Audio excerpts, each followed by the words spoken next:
34,700 Swiss francs for a Skoda Fabia with a sport chassis, 18-inch wheels, and 148 horsepower 4-cylinder, and I have a problem with that number because it is getting dangerously close to what a Volkswagen Golf costs in this country. This is the Fabia Monte Carlo filmed at the Passion Auto Show in Martigny, Switzerland. Rouge Velvet metallic with a black roof and black mirror caps. The front end has Skoda's vertical grille slats and LED headlights that sit flush with the body. Down the side, 18-inch Libra alloys in black fill the arches properly. The sport chassis sits 15 mm lower than standard, and at this ride height, the proportions stop looking like a Supermini and start looking like something that earned its stance. The rear gets a black diffuser insert and twin exhaust pipes. I would not call this a hot hatch, but I would not call it a shopping car either. Inside, this is where Skoda earns trust in ways that cost almost nothing. The dashboard is clean, dark, and driver-focused. An 8.25-inch touchscreen sits in the center. Physical climate controls stay below it, and the digital cockpit behind the steering wheel is clear enough that you stop noticing it. Materials are mixed. The upper dashboard has a soft touch surface. The door cards have fabric inserts with red stitching, and the lower sections are harder plastic.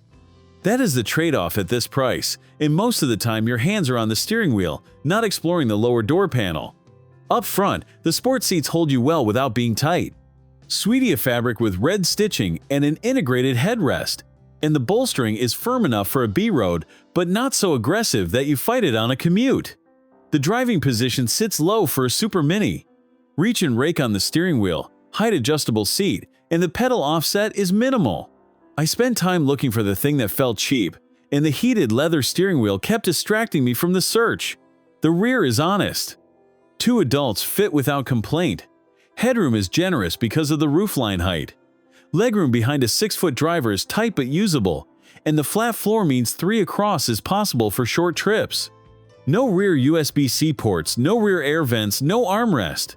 Skoda put the money into the boot instead, and after sitting back here, I think that was the right call. A stroller, 2 weekend bags, and a box of groceries fit with room to spare. That is 380 liters, which matches the Volkswagen Golf from the class above. Fold the rear seats and you get 42 cubic feet. The loading lip is low, the boot floor is flat, and there are hooks, nets, and a removable shelf that stores behind the rear seats when you need the full height. The umbrella in the driver's door pocket is a small detail. I mentioned it to 3 people. All 3 said that is actually a good idea. The 1.5-liter 4-cylinder turbo makes 148 horsepower and 184 pound-feet of torque, paired with a 7-speed DSG. Cylinder deactivation drops it to 2 cylinders on cruise, which is how Skoda gets 42 miles per gallon from an engine that still hits 60 in 7.6 seconds. The DSG has a known quirk. It can feel hesitant from a standing start, like it is deciding which gear to commit to before it moves. Once rolling, the shifts disappear. That hesitation is the honest compromise of this powertrain, and if you have driven any Volkswagen Group DSG in traffic, you already know whether it bothers you.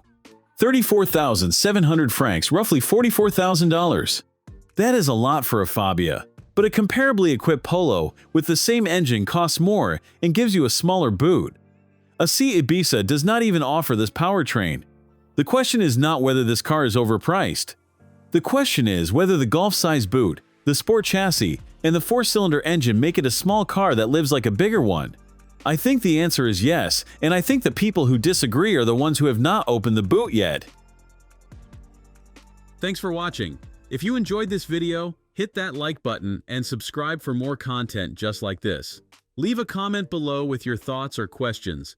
I read every single one. And don't forget to click the bell icon to get notified about my next upload. See you in the next video.